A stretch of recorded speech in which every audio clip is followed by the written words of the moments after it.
Ladies and gentlemen, the deep state's house of cards is finally collapsing. In fact, James Comey's days are numbered. In fact, James Comey at this point, he's sweating bullets. And Chuck Schumer, he's not looking all that happy either. Why? Well, that's because the walls are collapsing. They're closing in on the corrupt deep state, and Trump's relentless pursuit of justice, it is finally bringing the truth to light. This is big. Under the leadership of new FBI Director Kash Patel and Deputy Director Dan Bongino, the Bureau has reportedly launched an investigation into the agency's plan to infiltrate President Trump's first campaign using two female undercover agents. The Washington Times reporting that the program was launched in 2015 by then FBI Director James Comey. The honeypot scheme was actually kept off the books, and according to a whistleblower, Comey's investigation was separate from Crossfire Hurricane. You, of course, know that as the FBI's operation that looked into allegations Trump's campaign colluded with Russia.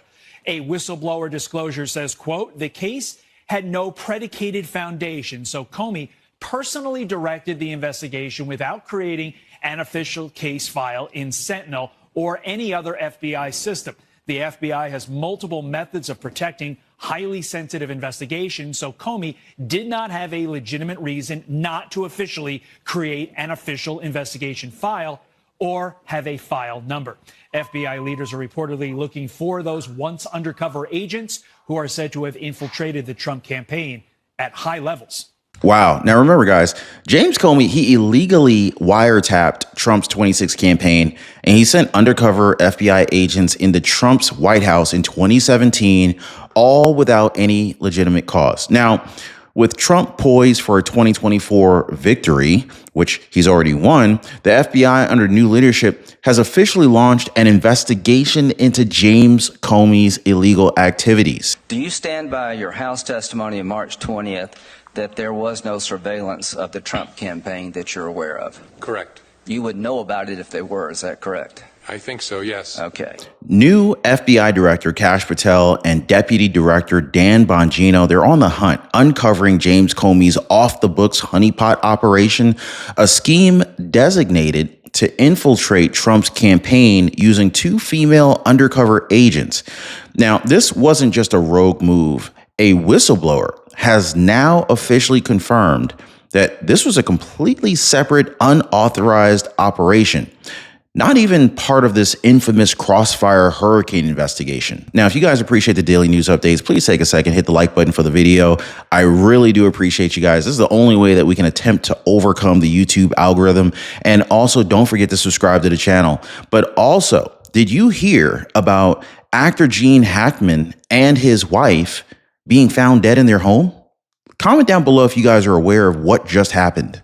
This is a Fox News alert. I'm Marianne Rafferty, live in Los Angeles. Legendary actor, two-time Oscar winner and author Gene Hackman and his wife have died. They were found on Wednesday in their home in Santa Fe, New Mexico. The Santa Fe sheriff saying there's no immediate indication of foul play, but did not provide a cause of death or when the couple may have died. Now, you got to ask yourself, Gene Hackman and his wife both found deceased in their home in Santa Fe, New Mexico. Now think about where this is located, right? Santa Fe, New Mexico. Gene Hackman and his wife at the same time? Doesn't it sound a little weird? Like, why do you think that this might have happened? Please comment down below, because this seems unusually suspicious, okay? Now, of course, officials are probably going to keep a lot of the actual details under wraps as long as they can while this investigation's going on. But let's be honest with you. You know, what's the likelihood that Gene Hackman and his wife at the same time? You know what I'm saying? 95-year-old Hackman has lived in Santa Fe since the 1980s and married his wife, classical pianist Betsy Arakawa, in 1991. Hackman won numerous accolades, including 2 Academy Awards over the course of his long career. Among his many famous roles were Detective Jimmy Popeye Doyle in 1971's The French Connection, for which he won Oscar for Best Actor. Now, I got to be honest with you. You know, my personal favorite movie from Gene Hackman was like Superman 1, where he was like Lex Luthor. Let me know if you guys remember that movie, and comment down below what was your favorite Gene Hackman movie. But let me get back to the whole James Comey situation here, because this is wild. You said it's not spying. Why do you think Attorney General Barr used the word spying, which is obviously a word that the president has used as well? I can't explain it. I mean, the only explanation I can think of is he used it because the president uses it, which is really disappointing. He knows better than that and knows that the FBI conducts electronic surveillance by going to federal judges and getting warrants based on probable cause. But sending an investigator undercover to meet with somebody who is connected to the campaign, they claimed he was later on just a coffee boy. That is an extreme step, no? No, it's a reasonable. Wow. And so this is where it gets even more damning. James Comey, he lied under oath about all of this. He told Congress that there was no surveillance on Trump's campaign. Do you guys remember this? But guess what, guys? We have the receipts. You look at this White House now, and it's hard to imagine 2 FBI agents ending up in the same room. How did that happen? I sent them.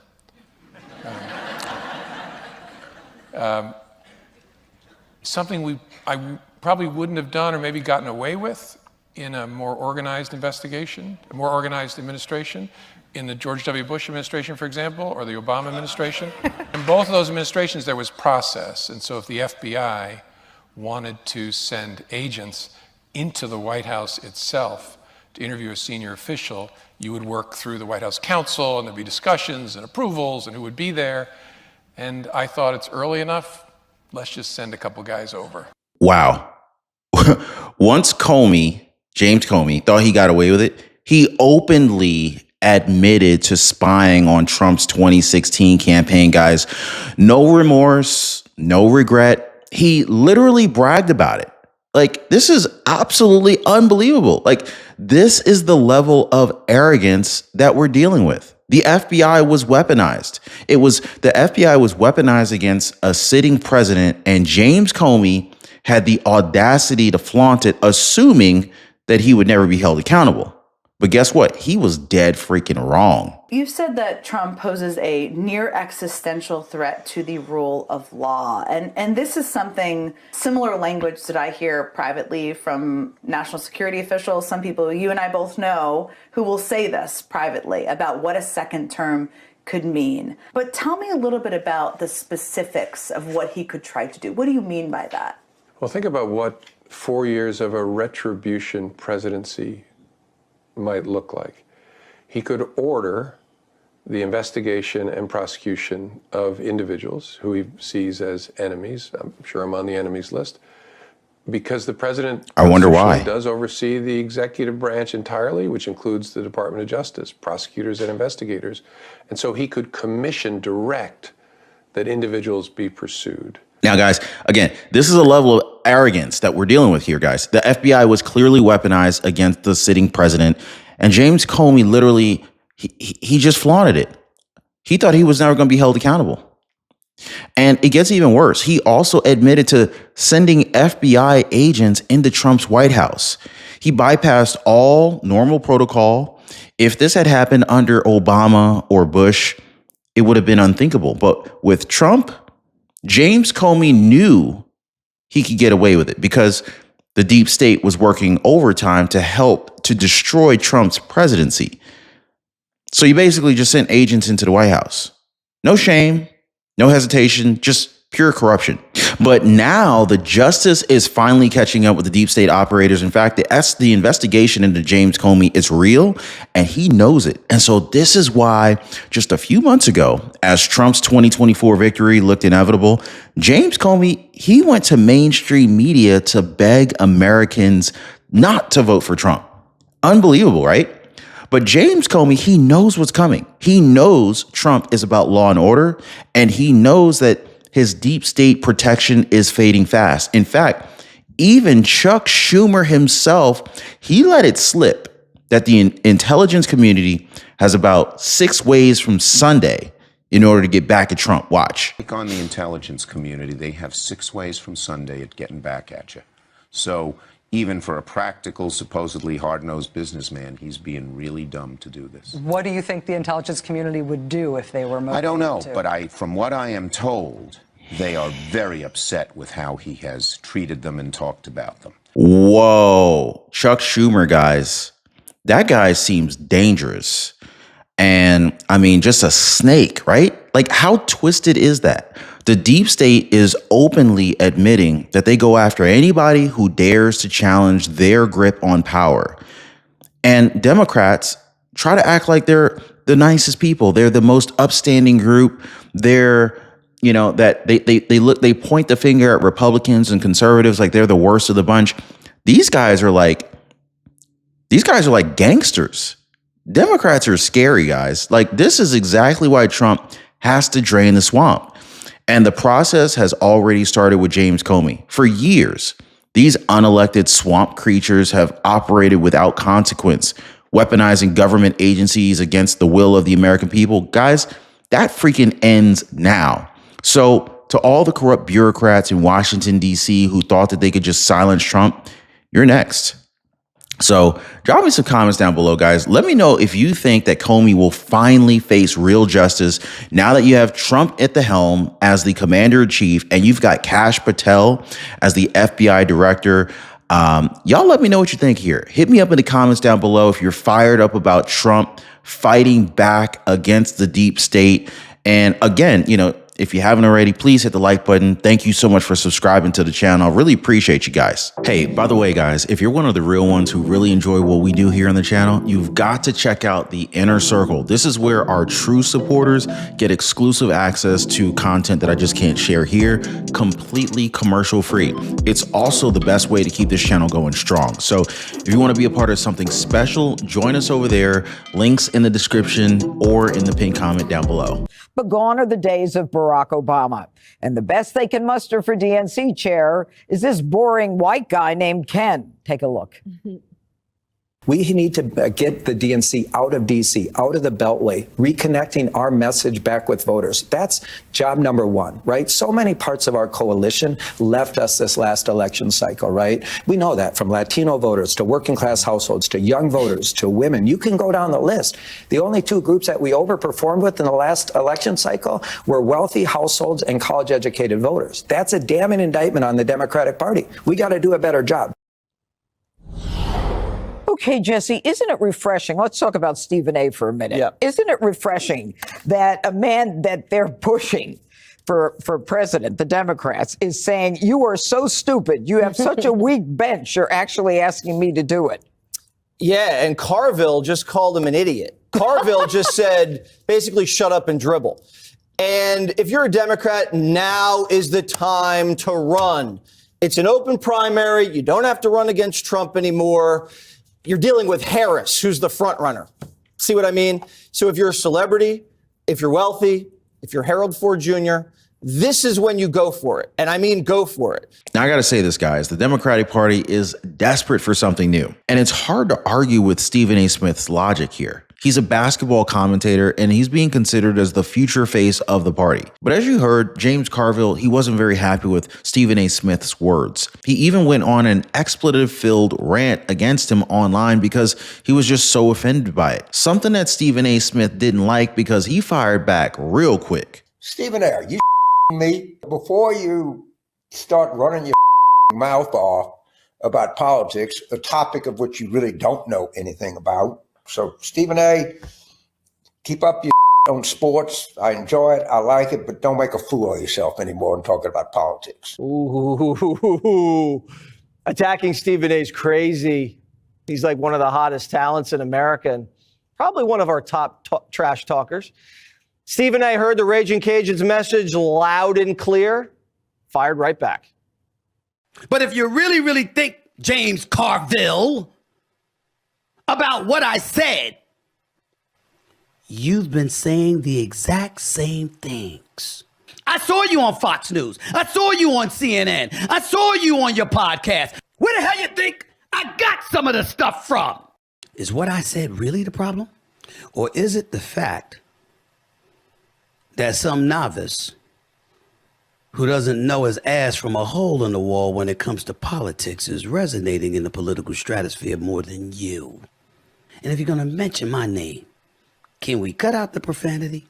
Hey, by the way, guys, if you're one of the real ones who really enjoy what we do here on the channel, you've got to check out the Inner Circle. This is where our true supporters get exclusive access to content that I just can't share here, completely commercial free.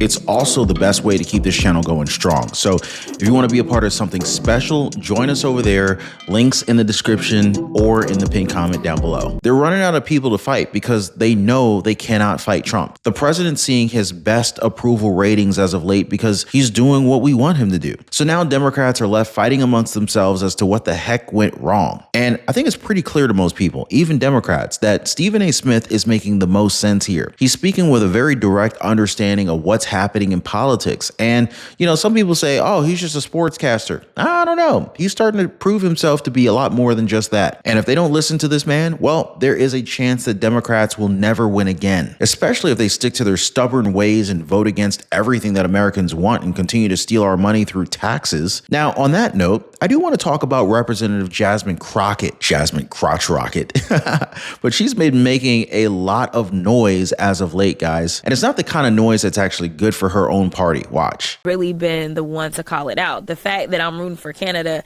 and I'm rooting for Mexico a lot is really wild, but they are really the ones that are speaking truth to power right now. They can see what it is, and they were like, we are not messing with this crazy regime from Mar-a-Lago, and basically calling them thugs. That's what it is. But I'm like, y'all knew who he was when y'all elected him. So don't act surprised. Now, I can understand why people don't like President Trump. I can understand people who don't necessarily trust Elon Musk. But as a congresswoman of the country of the United States, to say that she's not rooting for the country, and to add to that, she supports Canada and Mexico over the United States of America. That's right, guys. That's a little wild. Jasmine Crotch Rocket, though, is being seen as a new leader for progressives, mainly because of her far left takes and her disdain for President Donald Trump. Now, moving on, guys, Elon Musk and Doge just sent a shocking warning to federal workers, one that's being hailed as sort of a power move from the billionaire. The idea is that workers could get fired for simply not responding to an email. We start with a live look outside the Atlanta headquarters of the Centers for Disease Control and Prevention. It's just one of many federal agencies tonight targeted with a new threat to reduce staff. Good evening, I'm Cheryl Preheim. Federal workers have a little more than 48 hours to defend what they accomplished at work last week or be fired. It's a nerve-wracking time for the 44,000 federal employees around Metro Atlanta, all part of billionaire Elon Musk's plan, backed by the Trump administration, to cut what they say is waste in the federal government. This new threat tonight first surfaced with Musk's post on X.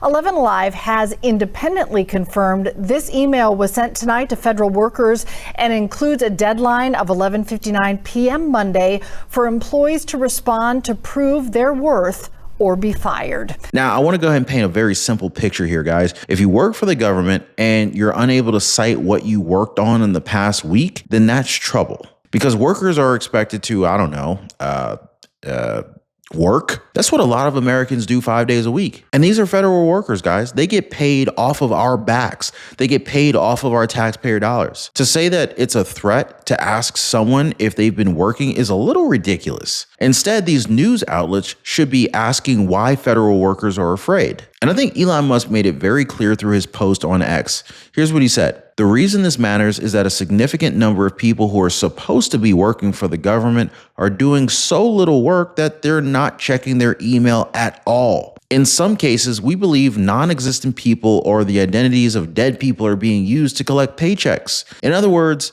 there's outright fraud. Well, I'm glad that he finally came out and actually said the F word. I've been saying it for a long time here, guys. There's a lot of fraud going on, but they keep calling it waste and abuse. It's a lot worse than that. So there's a method to the madness here, guys. And while some people might say that it's Elon Musk throwing his weight around, it actually makes a lot of sense. Who wants to pay for workers who can't even check their emails? What Elon Musk is doing here is a very simple game of elimination. An email is really not that hard to respond to. But if you haven't been pulling your weight, then why are you even in the position that you're in? Now, on that note, guys, I do want to redirect you to a recent live stream I did. I covered the confirmation of Kash Patel as well as the hate that's going on around him. I also talked about the retirement of Senator Mitch McConnell. Make sure you guys check that one out. As always, appreciate your time. Thanks for rocking with me. Appreciate you hitting the like button and subscribing. We'll see you next time.